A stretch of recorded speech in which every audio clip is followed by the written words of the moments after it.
Hola, nos presentamos. Somos Caterina Mazzaro, Valentina Aldoma, Caterina Zurace y Dante Roseto, y vamos a hablar sobre la cultura como instancia en la que cada grupo organiza su identidad.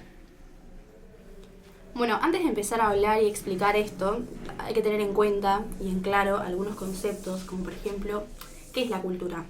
Bueno, podríamos decir que la cultura es el conjunto de cosas como ideas, costumbres, formas de hablar, de vestir, música, que usamos para organizarnos y entender quiénes somos. Es como una guía invisible que nos dice de dónde venimos y cómo convivimos con los demás. Pero esto no es algo cerrado, la cultura se mueve, se mezcla, va cambiando. Es decir, cada grupo, cada comunidad va armando su identidad a partir de lo que vive, pero también de lo que toma del mundo. ¿Y cómo se relaciona con esto? Bueno, para entenderlo mejor, pongamos un ejemplo. Por ejemplo, podemos sentirnos muy identificados con nuestro país, con nuestras comidas típicas, con las fiestas patrias, pero al mismo tiempo usamos un celular hecho en Asia, escuchamos música en inglés, seguimos modas que vienen de Europa o de Estados Unidos, y eso también es parte de nuestra cultura, porque la apropiamos, la hacemos nuestra. Entonces, la cultura es local y global al mismo tiempo. Es lo que heredamos, pero también lo que elegimos y lo que nos define. Y lo que tomamos prestado es como una combinación entre lo que somos y lo que el mundo nos ofrece. Y con esa combinación vamos armando nuestra identidad. Podemos diferenciarnos del resto y permite identificar a un grupo o una persona. Algunos de estos elementos son la ropa, música, idioma, comida. Todos estos elementos nos ayudan a construir algo distinto. Igual la identidad no se forma de un día para el otro. Ya entendiendo a lo que se refiere, vayamos al tema principal, para también entender mejor la explicación de estos conceptos. Esta idea se originó porque la cultura está pensada a nivel mundial, ya que con el internet y el constante cambio de información es fácil que desde cualquier parte puedas investigar sobre la historia de una cultura y explorar sus costumbres. Eso se expande a nivel global, pero ¿a qué se refiere exactamente? La globalización es un proceso a través del cual el país del lugar puede afectar a otros, sin importar la distancia. En este contexto, la globalización tiene un gran impacto en la forma en que las culturas se expresan, se comparten y se transforman. Gracias al crecimiento del comercio, la tecnología y la movilidad de las personas, las fronteras culturales se han vuelto más difusas. Hoy es normal escuchar música de distintos países, ver películas extranjeras o vestirse con estilos influenciados por otras culturas. Todo esto se facilitó aún más por las plataformas digitales que permiten que estos elementos viajen y lleguen a cualquier parte del mundo. Pero, ¿cómo y por qué hacemos esto? Es simple. La apropiación de otros sentidos a nivel global pasa a través de la interacción entre diferentes culturas y la globalización. Generalmente a través de el consumo, imitación, repetir una moda o evolucionarla.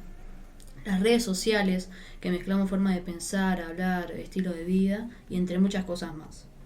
Hay miles de razones por las cuales nosotros podríamos tomar ideas o cualquier cosa que provenga de otra cultura como búsqueda de identidad, sobre quién es uno mismo, y puede haber elementos de otras culturas que te ayuden a descubrirlo. También, según Canclini, está la hibridación cultural, donde se mezcla lo global y lo local para crear algo completamente nuevo. Gracias a la comunicación, estamos constantemente expuestos al intercambio de culturas, lo que nos permite conocer, adoptar y adaptar elementos culturales de diferentes partes del mundo. Este proceso enriquece nuestra forma de vida y expresión. Un ejemplo muy reciente es el K-pop, que es originario de Corea del Sur. Se expandió globalmente gracias a las redes sociales. En América Latina, muchos adolescentes consumen esta música, imitan los bailes, la moda y hasta aprenden el idioma. Pero no es solo una moda, también puede ser una forma de búsqueda de identidad, donde elementos de otra cultura ayudan a descubrir quiénes somos. Según Canclini, es ideación cultural, ya que lo global, que sería el K-pop, se mezcla con lo local, que sería la forma de vivir y la música en cada país, creando algo nuevo.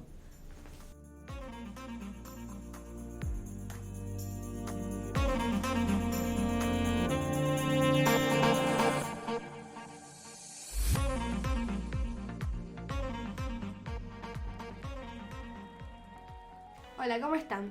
Bienvenidos a este podcast.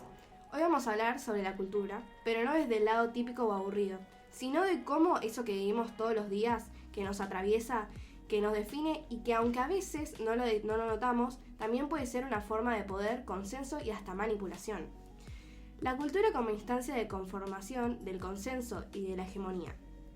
La cultura puede entenderse como el conjunto de prácticas, valores, creencias, costumbres, lenguajes y representaciones que una sociedad comparte y transmite de generación en generación.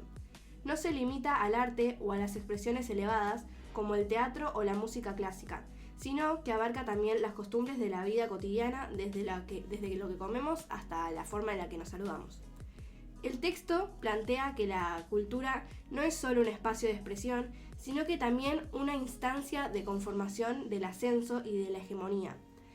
Esto significa que la cultura también se pone en juego las relaciones de poder. En toda la sociedad hay diferentes formas de ver y vivir en el mundo, pero no todas tienen el mismo reconocimiento o legitimidad. Aunque existan muchas opiniones y expresiones culturales, siempre hay algunas que se imponen como normales, correctas o superiores.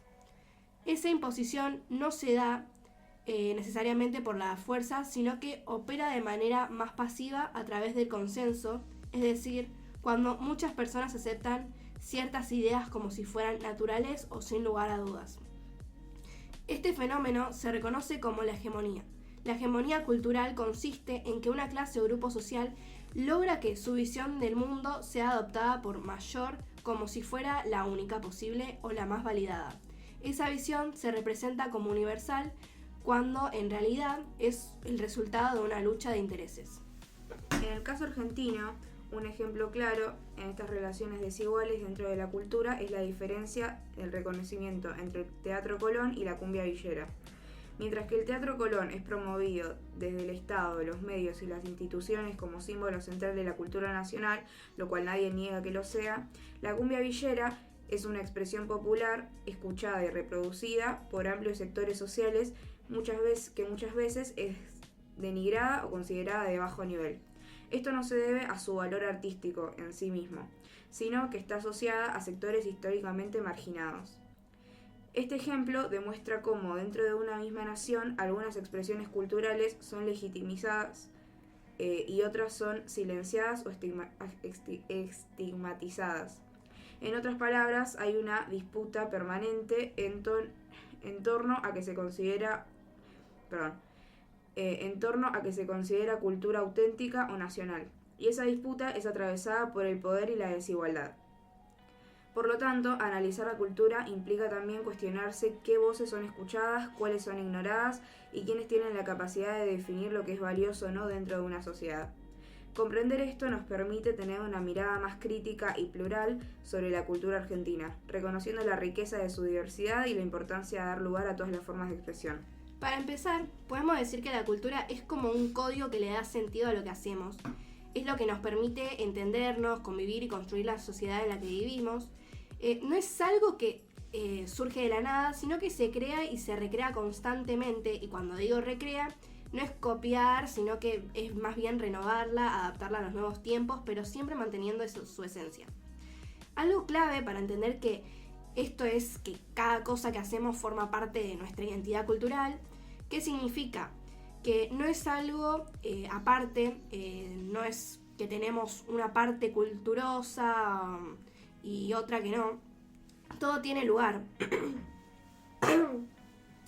Las costumbres, las actividades, la forma de hablar, las comidas, las tradiciones, todo eso forma parte de nuestro entorno cultural.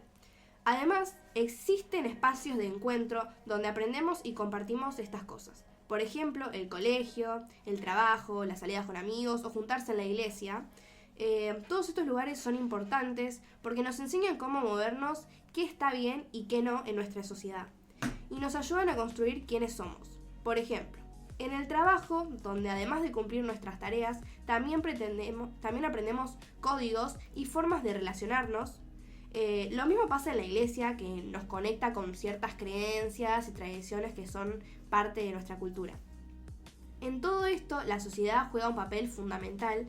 La sociedad es el conjunto de personas que comparten una cultura, pero dentro de esa sociedad no todos somos iguales. Cada uno tiene su historia, sus costumbres, sus gustos y sus diferencias.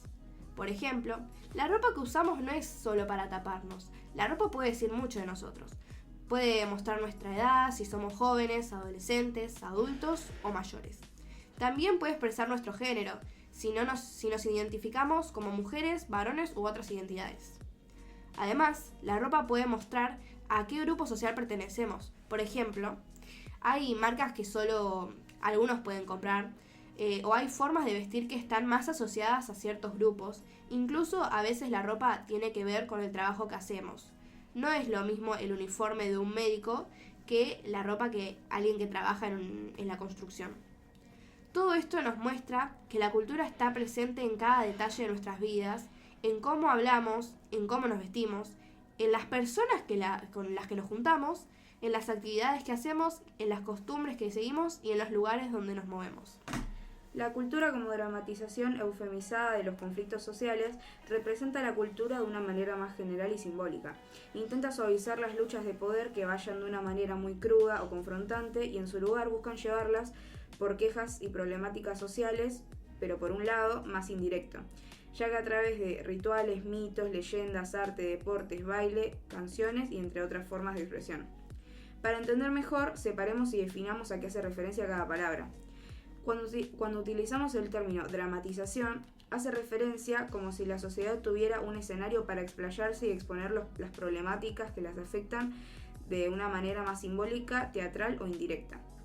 Y eufemizada quiere decir que los conflictos son presentados de una manera más suave y no tan directa, mostrándolo como una situación controlable. ¿Pero por qué se utilizan estos métodos? Al presentar las problemáticas sociales de esta forma, se da a entender que es un problema, conflicto o disconformidad que no tiene por qué ser abordada por un lado de la violencia y de la imposición. Este método evita desestabilizar a la sociedad y previene que se vean los desacuerdos de una forma negativa, cuando son cosas que de cierta forma pueden ser presentadas y solucionadas de una muy buena forma y con muy buenos resultados. Otra razón es porque, en un lado más oscuro de todo esto, también se busca ocultar o disimular los trasfondos de cada conflicto, manifestados por la sociedad. Es decir, que al plantearse una problemática social, se busca utilizar este método de suavización para que pase lo más desapercibido posible ese problema, y de esa forma se romantiza con la expresión a través del arte. Algo así como lo que pasa con los trasfondos de las publicaciones, por ejemplo. ¿Nunca vieron publicidades, más que nada antiguas, donde el marido, padre de familia, llega de trabajar y la mujer lo espera atendiendo a los hijos, cocinando, limpiando y entre otras tareas domésticas, donde al final terminan todos cenando juntos? Lo que nos quieren mostrar es una familia unida cenando y a lo mucho un producto de limpieza. Pero si se analiza, nos podemos dar cuenta de cómo es siempre la mujer la que cumple el rol de ama de casa y que tiene que atender al hombre cuando llega de trabajar muy cansado. Sin contar que seguramente también muestran únicamente familias blancas, heterosexuales, sin discapacidades, queriéndonos vender un estereotipo de familia ideal más que un producto de limpieza. Con todo esto nos podemos dar cuenta que cuando hablamos de cultura, no solo son de las costumbres, tradiciones, normas sociales, etc., sino que hay muchas cosas en las cuales hay que pensar si queremos mantener una sociedad en la que haya una buena convivencia, aunque algunas cosas tengan que ser maquilladas para lograr esto. La cultura no solo está hecha para educar, sino que a veces también para ocultar una parte de una historia.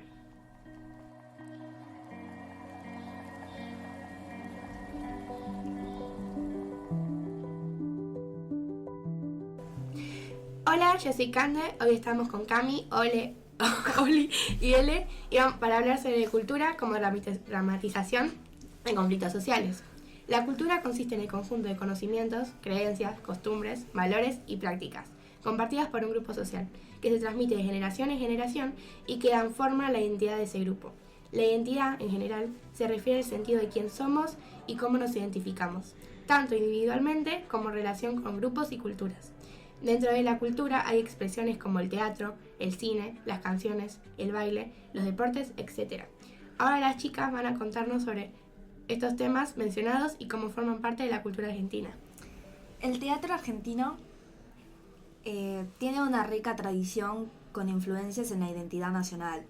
Se caracteriza por su diversidad y calidad, abordando temas como la historia, política y sociedad. Algunos de los teatros más destacados son el Teatro Colón y el Teatro Nacional Cervantes. El teatro ha contribuido a la formación de la identidad argentina y la reflexión social. El cine argentino suele usar el drama para mostrar la vida en el país, abordando temas como la identidad, la historia, las relaciones familiares y la desigualdad social. Muchas películas reflejan momentos históricos como la dictadura, conflictos familiares intensos, problemas sociales y la búsqueda de una identidad común. A través de estas historias, el cine da voz a las emociones y luchas de la sociedad argentina. Hay 2 películas argentinas que ganaron el premio Oscar a Mejor Película Extranjera. La Historia Oficial, en 1986, La Historia Oficial ganó el Oscar. Es una película argentina que explora la dictadura militar y la búsqueda de la verdad, donde una profesora descubre que su hija adoptiva podría ser hija de desaparecidos. En El secreto de sus ojos, en 2010. Esta película sigue la historia de un agente judicial que busca justicia por un crimen que ocurrió hace 25 años. La cultura argentina se dramatiza en sus canciones a través de la expresión de la historia, las tradiciones, la identidad y las emociones, especialmente en géneros como el tango y el folclore. Por ejemplo, dentro del tango podemos nombrar La Comparsita de Gerardo Matos Rodríguez y Mi Buenos Aires querido de Alfredo Gobi y Por una cabeza de Carlos Gardel. El rock nacional también juega un papel crucial en la dramatización, reflejando la realidad social y política del país, funcionando como un espacio de crítica, identidad y resistencia. Por ejemplo, el tema de Serú Girán, canción de Alicia en el País, refleja la atmósfera opresiva y la represión vivida durante la última dictadura militar. El baile argentino, especialmente el tango, es una forma de expresión cultural que combina pasión, emoción, historia y tradición para crear una experiencia dramática y emocionante. El folclore argentino con danzas como el chamamé, la chacarera y el carnavalito también utilizan la danza para representar la historia, las tradiciones y las emociones del pueblo. La cultura deportiva es apasionada y diversa, con el fútbol como deporte popular. Otros deportes destacados son el boxeo, automovilismo, tenis y pato, que es el deporte nacional. El deporte es un acto significativo en la identidad nacional y la formación de individuos, aunque enfrenta desafíos como la falta de apoyo económico. Buenas, mi nombre es Manuel. Joaquín. Juan y ahí. Hoy en este podcast les vamos a hablar sobre las diferentes formas de entender la cultura. Bueno, para esto va a empezar primero Joaquín, te escuchamos. Bueno, la cultura como instancia en la que cada grupo organiza su identidad. La cultura argentina es rica y diversa, influenciada por raíces europeas, latinoamericanas y criollas. Se adoptan muchas costumbres y tradiciones como el mate, el fútbol, el tango, el asado, el dulce de leche o también el saludo con un beso en la mejilla. Muchas de estas costumbres que tenemos vienen de otras culturas, como por ejemplo la pizza, que se creó en Italia, el carnaval, que es de origen europeo pero es muy común en algunas provincias de Argentina, la cumbia, que se creó en Colombia y en Argentina es muy común escucharla y bailarla. También usamos marcas de ropa extranjeras como Nike, que fue creado en Estados Unidos, o Puma o Adidas, que se crearon en Alemania. En conclusión, al compartir tradiciones con otros países, creamos una rica cultura y diversa identidad cultural. Muy bien, Juan. La cultura de reproducción social se refiere a cómo vivimos y cómo trabajamos como sociedad. Por un lado, la producción se enfoca en crear cosas y dinero, valorando la eficiencia y la innovación. Por otro lado, la producción social se enfoca en cuidar a las personas y las relaciones, valorando la humildad y el cuidado mutuo. Es importante encontrar un equilibrio entre ambas para vivir como sociedad justa. Bien, ¿y ahí?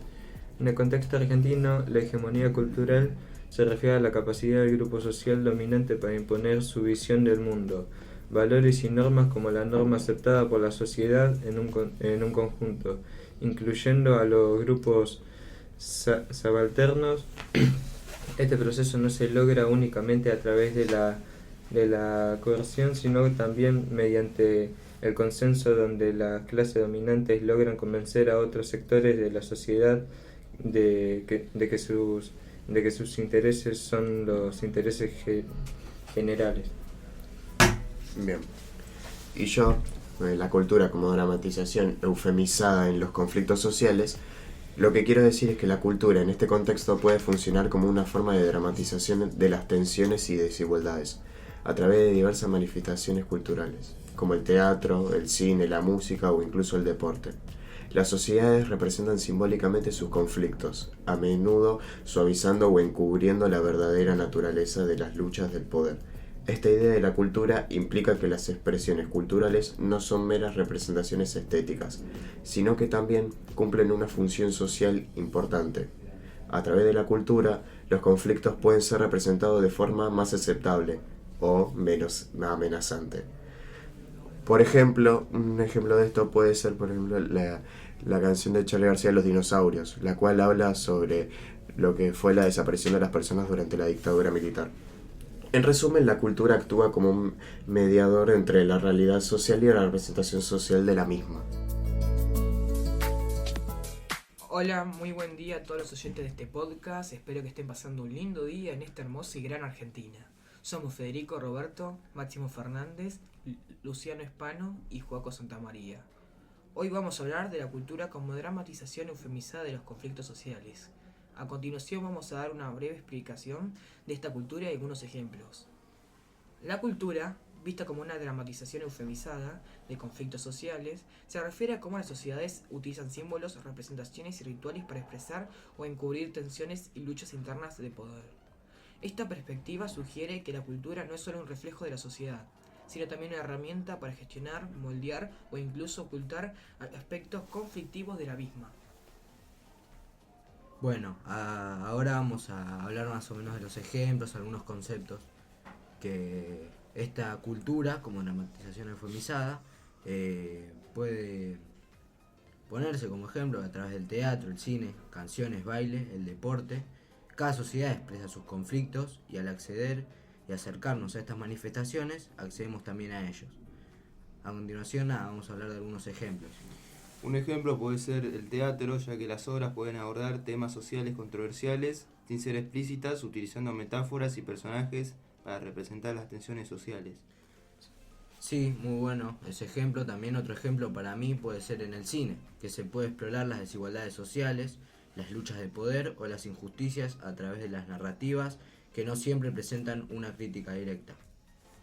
Y otro ejemplo también puede ser en la música, porque las canciones pueden abordar temas sociales, pero a través de un lenguaje simbólico y artístico. Claro, sí, un ejemplo que me olvidé de dar, que en el cine, por ejemplo, la película Esperando la carroza muestra la sociedad de la cultura, un poco de Argentina, nuestro país acá, ¿no? Así que bueno, ahora vamos a decir algunos conceptos como la eufemización, que quiere decir más que nada la cultura puede emplear lenguajes, imágenes o acciones que suavizan o edulcoran aspectos potencialmente conflictivos o desagradables de la realidad social.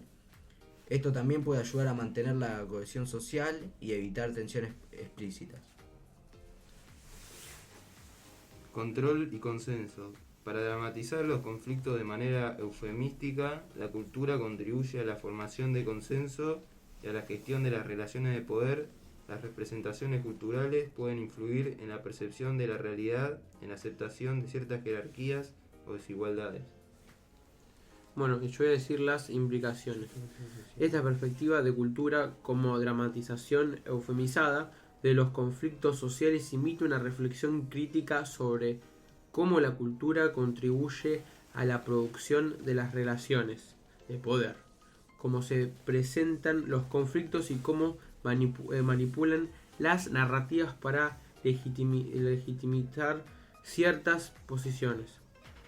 Hegemonía y consenso. Hoy la dramatización eufemizada de los conflictos sociales puede contribuir a la construcción de la hegemonía, es decir, a la forma en que una cultura...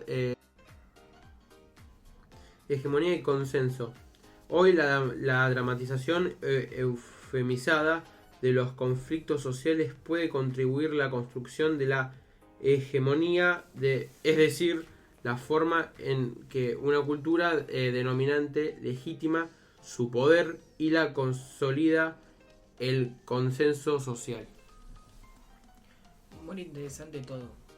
Para finalizar, vamos a concluir que la cultura puede ser vista como una forma de dramatización eufemizada de los conflictos sociales, donde las tensiones y contradicciones de la sociedad son representadas de manera simbólica y ritualizada. A través de la cultura podemos expresar y procesar nuestros miedos o deseos, así como también nuestras diferencias y conflictos. En este sentido, la cultura actúa como un espejo que refleja las complejidades y contradicciones nuestras y de la sociedad, permitiéndonos enfrentar y resolver nuestros conflictos de manera simbólica como una actuación de teatro. La cultura puede ser utilizada para ocultar o disfrazar conflictos sociales, creando una narrativa más aceptable y tranquilizadora. Pero puede también la cultura ser un reflejo de la sociedad y sus conflictos. Su estudio puede proporcionarnos una comprensión más profunda de las dinámicas sociales y las formas en que las personas interactúan y se relacionan entre sí. Al analizar la cultura como dramatización eufemizada de los conflictos sociales, podemos tener una perspectiva más compleja de la sociedad y sus complejidades.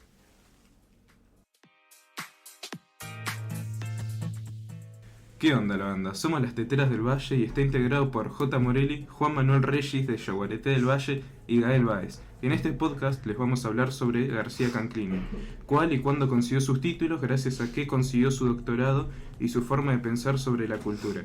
Así que lo primero que vamos a tocar es saber quién es él. Así que, ¿te parece, Morel, si nos contás? Sí, me parece perfecto. Néstor García Canclini fue un escritor con un doctorado en filosofía que nació en el lejano 1 de diciembre de 1939 en La Plata, aunque actualmente no se sabe si hay mucha información sobre él. En el año 1966 consiguió su título de filosofía y en el año 1975 consiguió el doctorado en filosofía en la Universidad de La Plata y 3 años después, gracias a una beca que le otorgó el CONICET, se doctoró nuevamente, pero en la Universidad de Nanterre en París. O sea que más o menos sin esa beca no sería nadie hoy, ¿no? No, tampoco así. Yo creo que si no hubiera tenido la beca hubiera encontrado otro lugar y lo hubiera logrado igualmente. Pero bueno, quién sabe, ahora que sabemos quién es Canclini, vamos a hablar de lo que nos plantea en el texto. Bueno, Canclini nos plantea cómo cada uno de nosotros construye su propia identidad y se muestra al mundo. Esto lo hacemos a través de los valores y símbolos que en el texto son vistos como sentidos que forman parte de nuestra vida y de nuestra cultura local. Pero Canclini también habla de cómo la cultura local es atravesada e influenciada por la cultura mundial, provocando que nos apropiemos de elementos culturales externos a nuestro entorno, los cuales luego adaptamos a nuestro entorno, provocando que el significado original de esos elementos se deformen, adquiriendo un nuevo sentido en nuestro contexto. ¿Y hay algún ejemplo que alguno pueda dar de esto? Sí, yo puedo dar un ejemplo. Por ejemplo, el tango en Argentina y Japón. Para nosotros, el tango es una forma de expresar pasión, dolor, nostalgia y alegría a través de las letras y su música. Sin embargo, en Japón, el tango adquiere un significado diferente, expresando un sentimiento de disciplina, perfección, pasión, elegancia y armonía. Bueno, me parecía también importante lo que plantea Canclini sobre que la cultura no es algo fijo, sino algo que va cambiando y mezclándose todo el tiempo. Él habla de hibridación cultural, que básicamente es cuando una cultura se cruza con otra y se forma algo nuevo, algo distinto. Eso aparece un montón en América Latina, donde se mezclan lo tradicional con lo moderno, lo local con lo global. Y además, Canclini no ve la cultura solo como arte o costumbres, sino como algo que también está relacionado con la política, la economía, los medios y lo que consumimos todos los días. Por eso sus ideas siguen sentido hoy en día. La verdad, a mi punto de vista, fue muy importante para la comprensión y el análisis de la cultura y la identidad en América Latina, además que sus ideas siguen siendo relevantes en la actualidad. Y bueno, hasta acá llegaría el podcast. Esperamos que les haya parecido bastante interesante.